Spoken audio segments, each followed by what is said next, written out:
सुखदेव भगवान त्या सुदामाचं चरित्र आता वर्णन करून सांगतात। एक सुदामा नावाचा ब्राह्मण, परिस्थितीनं गरीब, पण हृदयानं फार विशाल ज्याचं हृदय होतं, भक्तीनं जो श्रेष्ठ होता, परिस्थितीनं सामान्य होता महाराज। आणि सुदामा नावाचा तो ब्राह्मण गुरुकुलामध्ये असताना देवाबरोबर, देवाचा एकच सखा होता तो सुदामा। आणि शिक्षण पूर्ण झालं, देव आपल्या कार्यात व्यस्त झाले आणि सुदामा आपल्या कार्यात व्यस्त झाला। आणि ज्यावेळेस तो सुदामा ब्राह्मण महाराज, परिस्थिती गरीब, ब्राह्मणाचं कर्तव्य सांगितलंय, 5 घरात फक्त भिक्षा मागायची। किती? 5 घर भिक्षा मागायची आणि 5 घरामधून जी भिक्षा जमा झाली तेवढंच शिजवून ते अन्न प्राशन करायचे। 5 घराच्या वरी ब्राह्मणाला भिक्षा मागण्याचा अधिकार नाही। आणि त्याच भिक्षाव्रतीनं सुदामा ब्राह्मण रोज 5 घर महाराज भिक्षा मागायचे। कुठं मिळालं तर जेवण करायचे।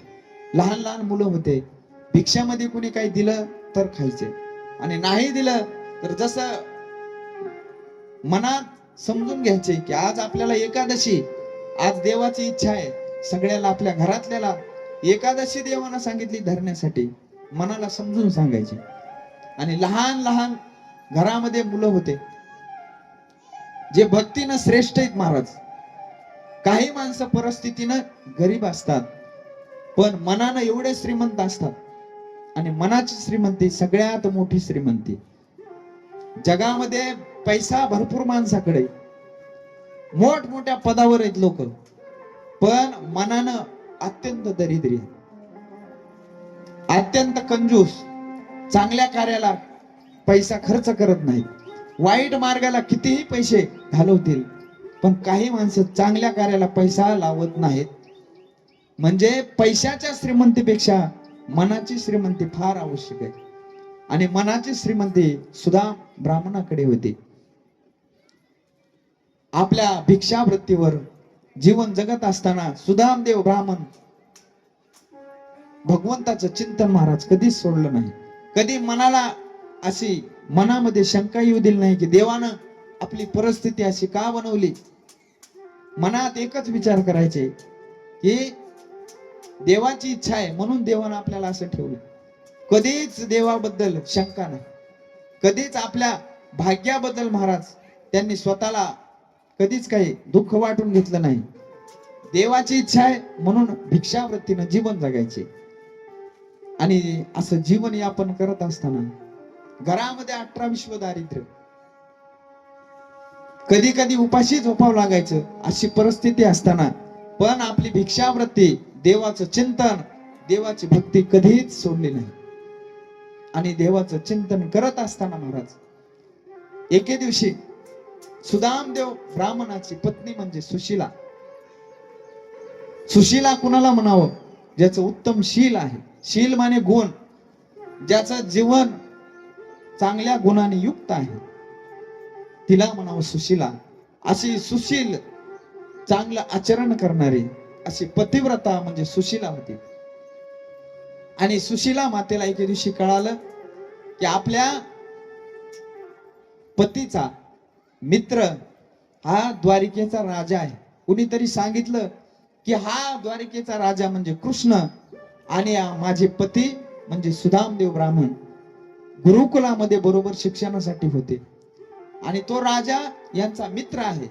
ज्यावेळेस सुशीलेला कळालं महाराज, आणि त्याच दिवशी सुशीला माता घरी असताना सुदामदेवाला बोलू लागल्या की का हो, मला असं कळालंय की तुमचा मित्र म्हणजे तो द्वारिकेचा राजा। हो म्हणले आहे।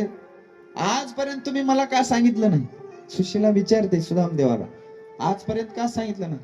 म्हणले कशासाठी सांगू?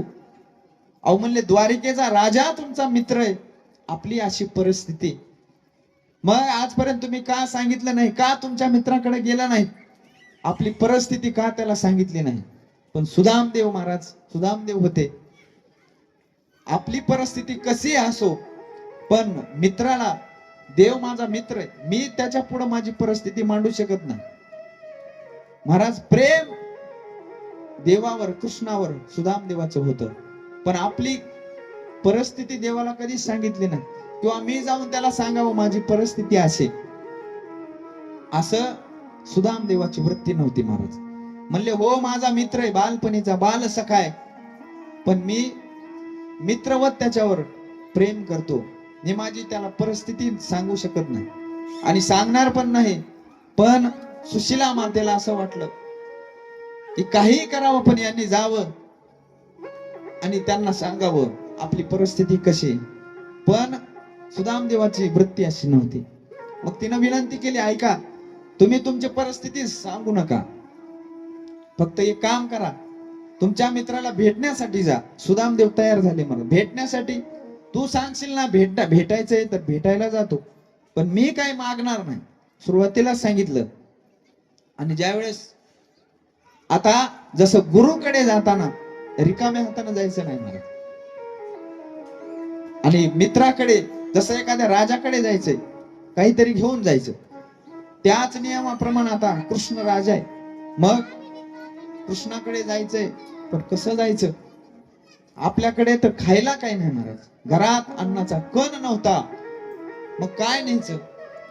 2-4 शेजारच्या घरी भिक्षा मागून महाराज जे काही मिळालं तर त्याच्यात थोडेसे कोरडे पोहे मिळाले, आणि ते पोहे एवढ्या एवढ्या फाटक्या त्या आपल्या धोत्राच्या त्या उपरण्यामध्ये गुंडाळले आणि त्याची गाठ मारली.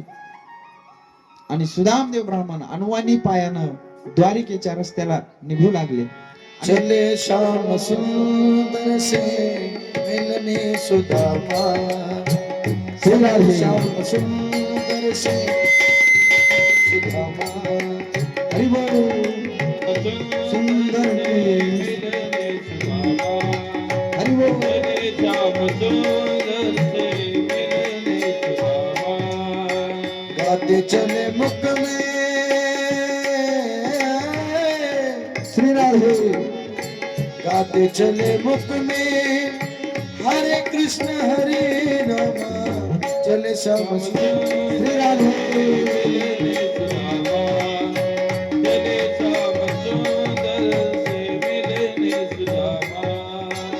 बहु मांग पड़ोसन से चापल जुलाई,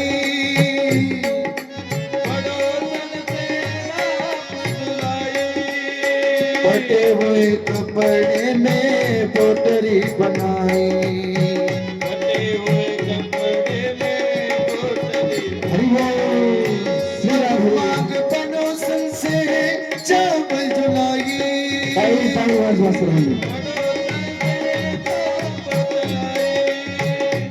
हुए कपड़े में पोटरी बनाई, फटे हुए कपड़े में पोटरी बनाई, चारुपति प्रभु के चारुपति वरे प्रभु के धामा, श्याम सुंदर से मिलने सुदामा, चले श्याम सुंदर से मिलने सुदामा, चले श्याम सुंदर से मिलने सुदामा, लोटा बटोरी गले में लटकाई,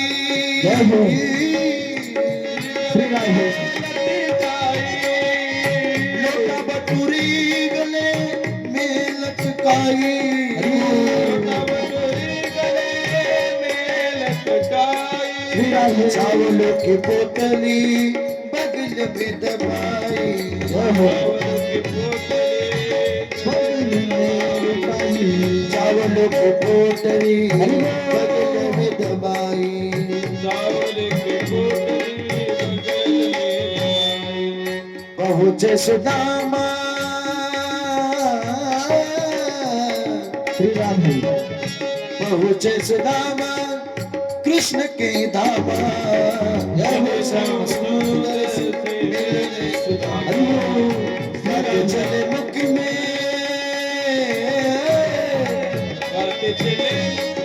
हरे कृष्ण हरे राम, हरे श्याम सुंदर से मिलने सुदामा, हरे राम हरे त्यावेळी काय वाटलं सर्वांनी? कृष्ण कृष्ण हरे बोला, बोला, हरे हरे राम हरे राम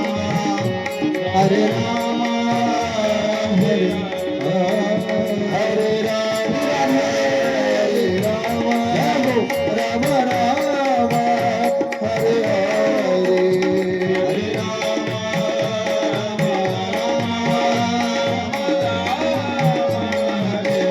श्री राधे. हरे कृष्ण कृष्ण कृष्ण हरे श्री हरे राधे. हरे राम हरे राम कृष्ण हरे हरे हरे कृष्ण कृष्ण कृष्ण हरे हरे हरे कृष्ण कृष्ण कृष्ण हरे हरे हरे कृष्ण कृष्ण कृष्ण हरे हरे हरे कृष्ण जय हो हरे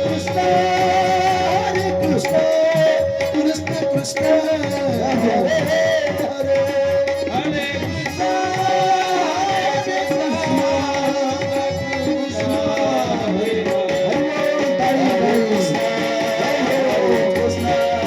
कृष्ण कृष्ण हरे हरे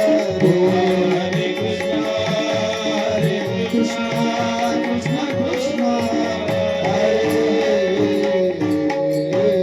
कृष्ण हरे राम राम राम हरे हरे. भगवान कृष्णाचं चिंतन करत करत सुदामदेव द्वारिकेच्या मार्गाने निघू लागले. आणि जात असताना रस्ता आताच्या सारखा नव्हता महाराज. त्यावेळेसचा सगळे रस्ते म्हणजे जंगलातले रस्ते. आणि अशा जंगलातून द्वारिकेचा रस्ता पकडला. आणि सुदामदेव ब्राह्मण सुदामा देवाचं चिंतन करत करत करत द्वारिकेला निघाले महाराज. आणि त्याच वाटेनं देव वेगवेगळ्या रूपाने यायचा. कधी गाई चारण्याच्या रूपाने यायचा. सुदाम देवाला गप्पा मारत मारत देव चालू लागायचे. कधी एखादी बैलगाडी चालवणाऱ्याच्या रूपात यायचे. बोलत बोलत चालायचे. सुदाम देवाला महाराज देवानं एकट्याला येऊ दिलं नाही. वेगवेगळ्या रूपानं परमात्मा त्यांच्या बरोबर होता. आणि सुदामदेव मनात चिंतन करत जाऊ लागले. मी माझ्या मित्राकडे आलोय तर खरं, पण जर त्याला असं वाटलं की हा आपल्याला मागायला आलाय, हा आपली परिस्थिती सांगायला आलाय, तर ते चांगलं वाटत नव्हतं महाराज. सुदामदेव विचार करतात. सुशीला ऐकत नव्हती. मी नको म्हणत होतो, पण स्त्री हट्टा पुढे काही चालत नाही महाराज. सुदामदेव विचार करत करत करत द्वारिकेला येत असताना मजल दर मजल करत करत हळूहळू हळू सुदामदेव द्वारिकेपाशी पोहोचले. आणि जशी द्वारिका पाहिली भगवंताचे ते मोठे मोठे, ज्यावेळेस तो राजवाडा पाहिला महाराज, आणि तो राजवाडा पाहिल्याच्या नंतर सुदामदेव एक वेळेला त्या राजवाड्याकडे पाहायचे आणि एक वेळेला आपल्या स्वतःकडे पाहायचे. आणि विचार करू लागले महाराज, जर आपण इथे गेलो तर आपल्यामुळं आपल्या मित्राची इज्जत जाऊ शकते. आपल्या मित्राला, आपला मित्र सामान्य नाही, आपला मित्र राजा आहे, या द्वारिकेचा राजा आहे. जर त्या लोकांसमोर जर मी म्हणलं की हा राजा माझा मित्र आहे, तर आपल्यामुळं लोक कृष्णाला नाव ठेवतील, अरे तू एवढा राजा आणि तुझा मित्र असा दरिद्री ब्राह्मण, गरीब ब्राह्मण. लोक कृष्णाला नाव ठेवतील, माझ्यामुळं कृष्णाचा हसू होईल. सुदामदेव बघा, मागण्याची इच्छा नाही, देवाकडे जाऊन काही मागावं मनात काहीच नव्हतं, पण मनात आणखीन विचार करायचे, माझ्यामुळं जर कृष्णाला कोणी हसलं, एवढा राजा आणि तुझा मित्र असा गरीब ब्राह्मण, माझ्यामुळं देवाचं हसू होईल. म्हणून कधी कधी मनात असा विचारायचं की पाठीमागे यावं, वापस फिरायचे म्हणा. पण वापस फिरलं की सुशिलाची आठवण यायची. सुशिलानं सांगितलंय फक्त भेट घेऊन या, मागू नका. आणि एक संदेश दिला होता महाराज सुशिलेनं. जर त्याने विचारलं वहिनीनं काही काही संदेश सांगितलाय का, फक्त सुशिलेनं सांगितलं होतं जर विचारलं तर सांगा की आम्ही तुमची रोज एकादशी करतो. आमच्या घरात रोज एकादशी होते. सुशिलेनं महाराज सुदाम देवापाशी सांगितलं होतं फक्त एवढं सांगा, लोक 15 दिवसाला एक एकादशी करतात पण आमच्या घरी तुझी रोज एकादशी होते, म्हणजे रोज उपवास असतो, असा संदेश दिला होता. आणि ज्या वेळेला महाराज सुदाम देव हा संदेश आठवण व्हायची. पुन्हा द्वारकेचा रस्ता आणि पुन्हा द्वारकेच्या रस्त्याने निघत असताना हळूहळू मनात शंका कुशंका येऊ लागल्या. आणि ज्यावेळेस द्वारिका नगरी दिसली महाराज दृष्टीला, आणि त्या राजवाड्यासमोर सुदामदेव जातात. भगवंताचा उंच असणारा महाल, अनेक दास दासी, मोठे सेनापती मंत्री त्या राजवाड्याला पूर्ण घेराव टाकलेला. सगळे मथुरेतले लोक, द्वारिकेमधले लोक आनंदी दिसू लागले. आणि सुदामदेव स्वतःकडे पाहतात तर ते फाटलेलं मळालेलं धोतर, अंगावर एक उपर नाही, आणि ते उपरणं देखील महाराज बऱ्याच ठिकाणी फाटलेले. अशी परिस्थिती सुदामदेवाची. पण भक्तीमध्ये सगळ्यात मैत्रीचं उदाहरण देत असताना महाराज सुदामदेवाचं नाव घेतल्या जाते. परिस्थितीनं गरीब होते पण मैत्रीमध्ये सगळ्यात श्रीमंत, भगवंताबरोबर ज्यांचं नाव जोडावं असे श्रीमंत असणारे सुदामदेव ज्यावेळेस राजवाड्यासमोर आले महाराज, त्या मंत्र्यांनी विचारलं. त्या मंत्र्याला महाराज सुदामदेव सांगतात, अरे कृष्ण कुठे आहे? कृष्ण कुठे? ते मंत्री बोलू लागले, कुणाला कृष्ण म्हणतो? म्हणला इथला जो राजा आहे, सुदामदेव बोलू लागले, इथला जो राजा आहे तो कृष्ण. आम्ही बरोबर शिक्षणासाठी होतो गुरुकुलात, आम्ही शिक्षणासाठी बरोबर होतो. हा माझा बाल सखा आहे, हा कृष्ण माझा बाल सखा आहे. अरे कृष्ण म्हणतोस, आमच्या राजाला कृष्ण म्हणतोस? सैनिक महाराज सुदामदेवाला रागावून बोलू लागले, कृष्ण बोलतो? अरे आमच्या राजाचं नाव असं घेत जाऊ नकोस.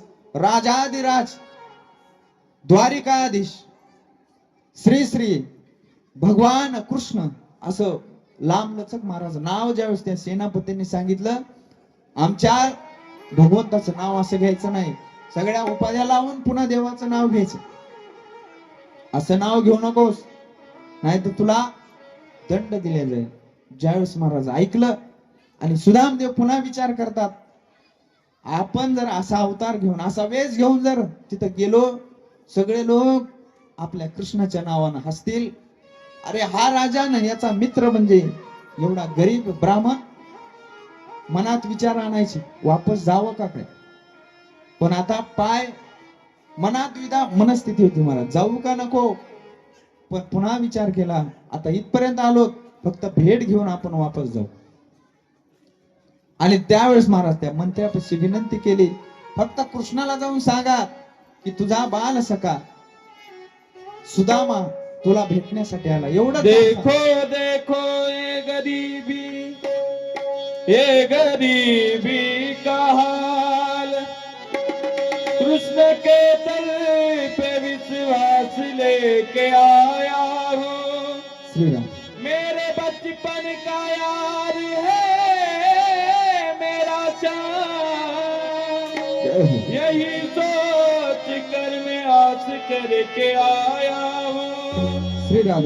अरे द्वार पालो कन्हैया से कह दो, अरे द्वार पालो कन्हैया से कह दो, इधर पे सुदामा गया है, इधर पे सुदामा गरीब आ गया है.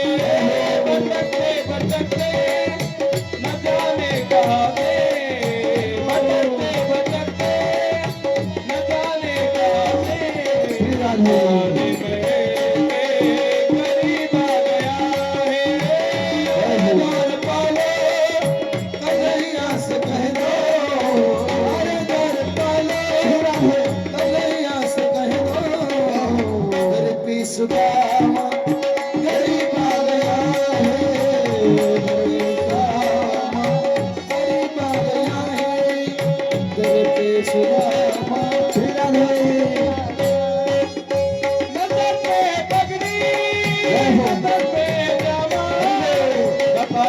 कन्हैया को नाम है सुदामा, बता दो कन्हैया को नाम है सुदामा, सुदामा कन्हैया से नाम है सुदामा। एक बार मोहन कह दो, एक बार मोहन श्री राम कह दो, सका बदन नसीबा गया है। अरे द्वार पालो कन्हैया से कह दो, अरे द्वार पालो कन्हैया से कह दो, घर पे सुदामा गरीब आ गया है, घर पे सुदामा गरीब आ गया है, घर पे सुदामा। सुनते ही चले आए मोहन, लगाया गले से सुदामा को मोहना, लगाया गले से सुदामा को मोहन, लगाया गले से सुदामा को मोहन। हुआ रुक्मिणी को होती है चंपा, हुआ रुक्मिणी को होती है चंपा, मेहमान के साथ आ गया है। अरे द्वार पालो कन्हैया से कह दो, अरे द्वार पालो कन्हैया से कह दो, घर पे सुदामा गरीब आ गया है, घर पे सुदामा गरीब आ गया है, घर पे सुदामा गरीब अरे द्वार पालो कन्हैया से कह दो कि दर पे सुदामा गरीब आ गया है। सुदाम देव त्या सैनिकापाशी सांगतात, देवाला जाऊन सांगा तुमचा बाल सखा लहानपणीचा मित्र सुदामा तुला भेटण्यासाठी आला, एवढं सांगा महाराज सैनिकाला। त्या सुदाम देवाला महाराज पूर्ण पायापासून ते डोक्यापर्यंत ते सेनापती बघू लागला आणि विचार करतोय, आपला एवढा मोठा राजा आहे, द्वारिकेचा राजाधिराज द्वारिकाधीश आणि यांचा मित्र असाय। पण मनात विचार केला, जर देवाला कळालं, कुणी सांगितलं की एक व्यक्ती भेटण्यासाठी आलाय, एक ब्राह्मण भेटण्यासाठी आलाय, परंतु देवाकडे पाठविलं नाही, देव आपल्याला दंड देईल, म्हणून सेनापतीनं तो संदेश घेतला महाराज। आणि तोच सेनापती आतमध्ये राजवाड्यात प्रवेश करतो, देव आपल्या सिंहासनावर विराजित बसलेले आहेत आणि तो सेनापती जाऊन देवाला सांगतो, द्वारिकाधीश राजाधिराज। ज्यावेळेस तो सेनापती सगळ्या उपाध्या घेऊन भगवान कृष्ण परमात्म्याला हा संदेश सांगू लागले की तुमचा बाल सखा लहानपणीचा मित्र तुम्हाला भेटण्यासाठी आलाय। देवानं विचारलं काय नाव आहे, त्यावेळेस सांगितलं देवाचं नाव, तुमच्या मित्राचं नाव तो सांगतोय की मला सुदामा म्हणतात। जसा सुदामा नाव ऐकलं महाराज आणि सुदामा नाव ऐकलं, देवानं आपल्या पायातल्या खडावा ज्या पादुका असतात त्या देखील देव पायामध्ये घालण्याचं विसरला आणि जशा अवस्थेत बसलेले तसे देव त्या राजवाड्याच्या बाहेर धावू लागले। आणि जात असताना मला सगळ्या द्वारिकेमधले सगळे सेनापती सगळे लोक देवाकडे बघू लागले, अरे कोण असा भाग्यवान आहे, सगळं जग ज्याचं चिंतन करतं, एक वेळेला दर्शन देण्यासाठी सगळं जग आस्तुरलेलं असतं महाराज, पण असा कोण भाग्यवान आहे, त्याच्याकरिता एवढा देव पडू लागलाय। पायामध्ये खडावा घातला नाही, आपल्या अंगावरचा पितांबर देखील खाली पडू लागला। देवाला याचं भान नव्हतं महाराज।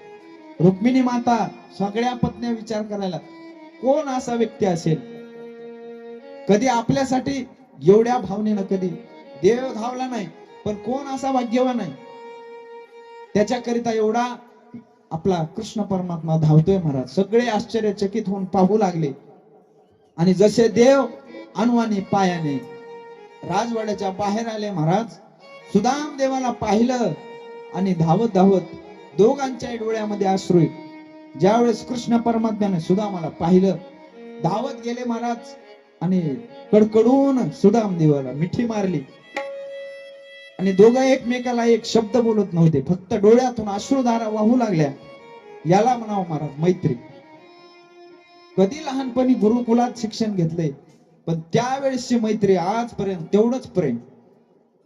आणि देवानं महाराज सुदाम देवाला मिठी मारावी आणि कडकडून ज्यावेळेस मिठी मारली, दोघही अश्रूंच्या धारा वाहू लागल्या.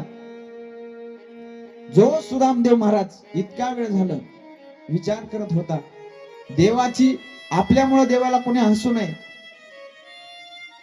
कदाचित याला राजा झाल्याचा अभिमान झाला असेल, आणि जर तो आपल्याला विसरला असेल, जर त्यानं आपल्याला ओळखलं जर नाही. सुदामदेव विचार करीत होते. पण ज्यावेळेस देवानं महाराज मिठी मारली आणि सुदाम देवाला पहिलं प्रेम जसं गुरुकुलात असताना प्रेम होतं, तेच प्रेम भगवान कृष्णाकडून पाहायला मिळालं. आणि भगवान कृष्णानं महाराज सुदाम देवाला हाताला पकडावं, परत आपल्या राजवाड्यात कृष्ण परमात्मा सुदाम देवाला घेऊन जातात. जिथं स्वतःचं आसन आहे त्या आसनावर देवानं विराजित केलं आणि त्यांचे चरण आपल्या अश्रूने धुतले महाराज, पाण्यानं नाही, आपल्या अश्रूने डोळ्यातल्या ज्यावेळेस चरण धुतले. सुदाम देवाला देखील आश्चर्य झालं, एवढा जगाचा मालक आहे, एवढा राजा आहे, पण आपल्या मैत्रीतलं प्रेम त्यानं कमी होऊ दिलं नाही. ज्यावेळेस रुक्मिणी माता सगळ्या पत्न्या हे दृश्य पाहत होत्या आणि पाहत असताना त्यांना देखील आश्चर्य वाटलं, देवानं आपल्यावर कधी एवढं प्रेम दाखवलं नाही, पण हा कोण आहे हा ब्राह्मण ज्याच्यावर एवढं देव प्रेम करतो. आणि ज्यावेळेस महाराज चरण धुतले आणि सुदाम देवाला आता कृष्ण परमात्मा प्रश्न करू लागले, अरे किती दिवस झाले आपली भेट नाही, तू मला विसरलास. आणि ज्यावेळेस कृष्ण सुदामाला बोलू लागले, पण सुदाम देव होते महाराज ते, अरे म्हणले माझं लवकर लग्न झालं, मी माझ्या संसाराच्या व्यापामध्ये वाहून गेलो, नंतर आपली काय भेट झाली नाही. दोघांमध्ये महाराज चर्चा करत असताना आणि कृष्ण महाराज दोन मित्र जर भेटले, चर्चेला काही कमी नसते महाराज. आणि कृष्ण सुदाम देवाला सांगतात, काय रे तुझं लग्न झालं मला सांगितलं नाहीस, असला कुठला मित्र असतो का. आणि ज्यावेळेस सुदामाला कृष्ण परमात्मा प्रश्न करतात, मला लग्नाला सांगितलं नाहीस, तुला वाटलं असेल हा राजा आहे, आपण एक ब्राह्मण आहेत, तुला लाज वाटली असेल म्हणून बोलविलं नाहीस. हक्कानं महाराज कृष्ण विचारतो सुदाम देवाला, मला का बोलावलं नाहीस. म्हणले अडचण आली आणि घाईघाईत लग्न झालं. आणि ज्यावेळेस महाराज ऐकलं, अरे म्हणले मग सुदाम ते विचारतात, तुझं लग्न झालं का नाही विचारलं. त्यावेळेस रुक्मिणी माता शेजारी होत्या आणि रुक्मिणी माता ज्यावेळेस ती काय म्हणली, ही माझी पत्नी. रुक्मिणी माता सुदाम देवाच्या दर्शन घेतात, सौभाग्यवती भव, पुन्हा जामवंती येते, पुत्रवती भव, पुन्हा कालिंदी, एक एक एक करत महाराज अशा पत्न्यांना आशीर्वाद देत देत ज्यावेळेस 16,108 पत्न्याची रांग लागली महाराज, सुदाम देवाचा हात दुखू लागला आशीर्वाद देऊ देऊ. अरे म्हणले कोण आहेत म्हणले, सगळ्या म्हणले सगळ्या माझ्या पत्न्या आहेत, 16,108. अरे म्हणला इथं एक पत्नी सांभाळणं जड आहे, तू एवढ्या कशा सांभाळतोस. म्हणले प्रसंग असा आला की काय करणार. मग म्हणले मी सगळ्यांना एकदाच आशीर्वाद देतो महाराज. सगळ्याला एकदाच आशीर्वाद दिला सुदाम देवाने. आणि कृष्ण परमात्मा सुदाम देवाला सांगतो, आमच्या वहिनीने आम्हाला काही दिलं का नाही खायला, काही खायला दिला असेल, मित्राच्या घरी चाललास, आमच्या वहिनीच्या हातचं मला दे, काहीतरी खायला आणलं असेल तर दे. ते लहान पोहे आणले होते महाराज, ते सुदाम देवाचे लपू लागले. आणि देवानं ओळखलं, मित्राला मित्राच्या सगळ्या खोडी माहित असतात. त्यावेळेस कृष्ण परमात्मा सुदाम देवाकडे पाहतात, लपवून खायची तुझी सवय आणखीन गेली नाही वाटतं. मित्रापासून कुठलीच गोष्ट लपून राहत नाही महाराज. दुसऱ्या मित्रानं काही लपवण्याचा प्रयत्न करू द्या, पण त्यांना पाहिल्या पाहिल्या ओळखू येते आपल्यापासून काहीतरी लपवत. कृष्ण परमात्मा बोलतात, लहानपणीची सवय गेली नाही तुझी लपवून खायची. आपण गुरुकुलामध्ये असताना आपल्या गुरुमातेनं आपल्याला चणे खायला दिलते, मग आपण यज्ञ करण्यासाठी समिधा आणण्यासाठी आपल्याला जंगलात पाठवलं, आणि रात्री पाऊस आला, आपण दोघं देखील त्या अंधाऱ्या रात्रीमध्ये झाडावर चढलो. झाडावर वरी गेल्याच्या नंतर मी एका झाडावर तू एका झाडावर, पण त्याचे गुरुमातेनं चणे दिले होते. की सगळे चेने तुझ्यापाशी होते तुझ्या पिशवीत. आणि पाऊस सुरू झाला, आणि पाऊस सुरू झाल्याच्या नंतर थंडी वाजू लागली. त्यावेळेस ते चेने तू माझ्यापासून लपून खात होतास. आणि ज्यावेळेस तुझ्या दातांचा कर कर कर असा आवाज येऊ लागला, आणि मी विचारलं होतं तुला, काय रे सुदामा तुला फार थंडी वाजते? आणि त्यावेळेस तू म्हणला होताच, मला पावसामुळे जास्त थंडी वाजते. आणि तुझ्या दातांचा पण आवाज येतो. त्यावेळेस तू म्हणला होतास, थंडीमुळे माझ्या दाताचा आवाज येऊ राहिला. पण तो थंडीमुळे येत नव्हता. चेने खाऊ लागले महाराज सुदामदेव कृष्णाला लपवून. आणि कृष्ण सांगतो सुदामाला, त्यावेळेस माझ्यापासून चेने खाल्लेस लपवून. लपवून खायची सवय तुझी गेली नाही. सुदामदेव बोलतात, अरे तुझ्या पत्न्यासमोर का माझी इज्जत कमी करतोस? म्हणले थांब मी देतो आणलेलं. आणि ज्या आपल्या त्या पत्नीनं सुशीलाला जे दिलेलं होतं महाराज, लाजत लाजत ते पोह्याचं ते उपरणं ते गाठ सोडली. आणि ते पोहे ज्यावेळेस पाहिले, थोडेसे पोहे आणले होते. आणि देवानं महाराज त्याच्या हातातून हिसकावून घ्यावं, आणि हिसकावून घेतलं. आणि पहिला घास त्या कोरड्या पोह्याचा मुखामध्ये टाकला. पहिला घास मुखामध्ये टाकल्याच्या नंतर जेवढे या जगामध्ये महाराज आपण भोग देवाला दाखवतो, देव त्या भोगानं देखील सुखी होत नाही. एक घास ग्रहण केला, आणि त्या एक घासाच्या बदल्यात देवानं आपलं सगळं नगरी त्या सुदाम देवाला दान देऊन टाकली. दुसरा घास ज्यावेळेस परमात्म्यानं खाल्ला, सगळं वैभव सुदाम देवाला देवानं देऊन टाकलं. आता तिसरा घास खाणार रुक्मिणी मातेनं जाणलं की हा कदाचित आपल्या सहित सगळं देऊन टाकेन. हात पकडला महाराज देवाचा, आणि सांगितलं, काय करता? वहिनीने दिलेलं एकटंच खाऊ लागले, आम्हाला काय देता का नाही? म्हणून रुक्मिणी मातेनं महाराज तो पोह्याचं ती गाठ बांधलेली ते सोडली, आणि पोहे देवाच्या हातातून हिसकावून घेतले. आणि रुक्मिणी माता खाऊ लागली. सगळ्या पत्न्यांना तो प्रसाद दिला महाराज. आणि कृष्ण परमात्मा सांगतो, का रे वहिनीने एवढं प्रेमानं आम्हाला पोहे दिले, आमच्यापासून लपवून ठेवतोस? त्या छोट्याशा पोह्याच्या घासानं महाराज देव तृप्त झाला. या चराचरामधले सगळे जीव तृप्त झाले. म्हणून देवाला आपण काय अर्पण करतो, किती पैसे दिले देवाला, किती दान केलं, देव बघत नाही महाराज. देव त्याच्यामधला भाव पाहतो. आणि देवानं सुदाम देवाच्या त्या पोह्यामधला भाव पाहिला, आणि देव महाराज तृप्त झाले. हे दृश्य सगळे देवी देवता स्वर्गातून पाहत होते. काय त्या सुदाम देवाचं भाग्य असेल की परमात्मा त्याच्यावर एवढं प्रेम करतो महाराज. आणि सगळे सुदाम देवाच्या भाग्याचं वर्णन करू लागले. सुदाम देव जास्त द्वारिकेमध्ये राहिले नाही, फक्त एक रात्री मुक्काम केला, आणि दुसऱ्या दिवशी परत वापस निघाले महाराज. त्या रात्री देवानं आपले पूर्ण कपडे, आपला पितांबर, सुदाम देवाला आपलं झोपण्याचं आसन, सगळी आपल्यासारखी व्यवस्था दिली. आणि दुसऱ्या दिवशी सांगितलं, सुदामदेव ज्यावेळेस आज्ञा घेतात मला जायचे, परत सुदामदेवाने जसे कपडे पहिले होते फाटलेले ते आपले वस्त्र परिधान केले, आणि जे देवाने दिले होते ते तिथं ठेवले महाराज. जसे आले होते मोकळे तसेच निघाले. पण सुदामदेवाच्या मनात कधीच मनामध्ये शिवलं सुद्धा नाही की देवानं मला काही द्यावं, माझी परिस्थिती पाहून देवानं मला काहीतरी द्यावं. मनात आलं नाही महाराज. सुदामदेव ज्यावेळेस द्वारकेच्या बाहेर आले, देवाची आज्ञा घेऊन वापस निघाले, आणि जात असताना सुदामदेव आपल्या गावाकडे प्रस्थान करतात, आणि देवाकडे एकदा पाठीमागे पाहतात. देव देखील विचार करत होता. देव परीक्षा घेतो महाराज. देव परीक्षा घेऊ लागले. सुदामदेवाच्या मनात काही येतं का? काही मागायची इच्छा निर्माण होते का? देवाला सगळं कळत असतं महाराज. आपल्याला जरी वाटलं देवाला काही कळत नाही, आपल्या हृदयातली भावना देवाला कळते, अगोदर देवाला कळते, आणि पुन्हा आपण त्याच्यात प्रवृत्त होतो. सुदामदेवाची भावना देवानं ओळखली. कृष्णाला वाटलं हा किती जरी याचे हाल अपेष्टा झाले, पण हा आपल्याकडे मागणार नाही महाराज.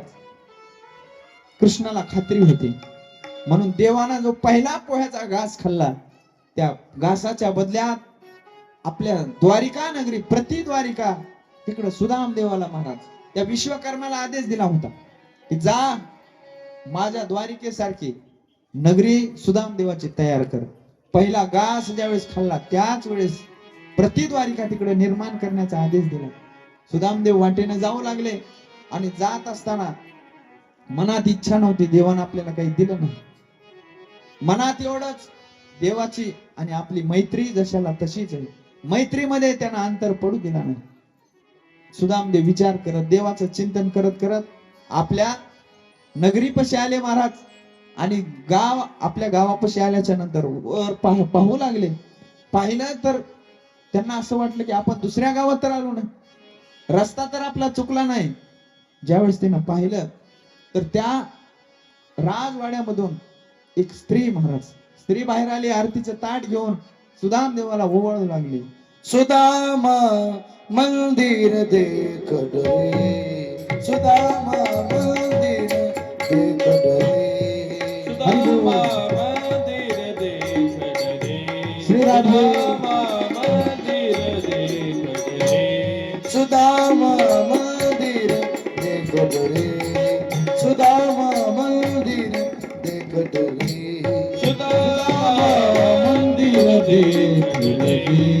सुदामा मंदिर देख डोळे, बहाते दे मेरी टूटी झोपड़िया, दे मेरी टूटी झोपड़िया, अब चल चले जय हो. अब चल चले वाले सुदामा मंदिर देख, सुदामा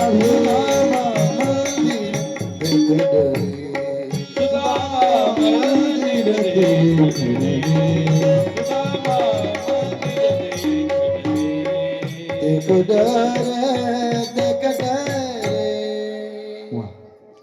ज्यावेळेस सुदामदेव तिथं जवळ आले आणि आरती करण्याचं ताट घेऊन सुशीला ज्यावेळेस बाहेर आली, सुंदर वस्त्र परिधान केले, पूर्ण अंगावरती सोन्याचे अलंकार धारण केलेले, आणि ज्यावेळेस आरती घेऊन सुशीला पुढे आले महाराज, सुदामदेव थोडं शेजारी साईडला गेले.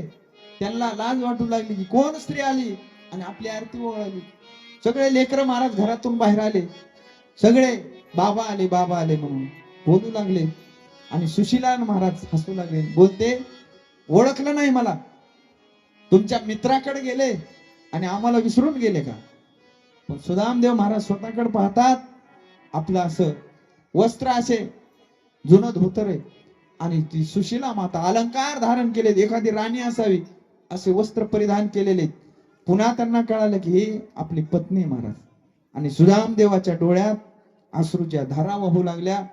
सुदामदेव देवाला मागितलं नाही महाराज, न मागता देवानं आपल्या द्वारिकेहून सुंदर अशी द्वारिका सुदामदेवाला निर्माण करून दिली. आणि सुदामदेव मनोमन आपल्या मित्राचं म्हणजे भगवान कृष्णाचं धन्यवाद भगवान परमात्म्याला देऊ लागले. मित्र असावा तर सुदामदेवासारखा.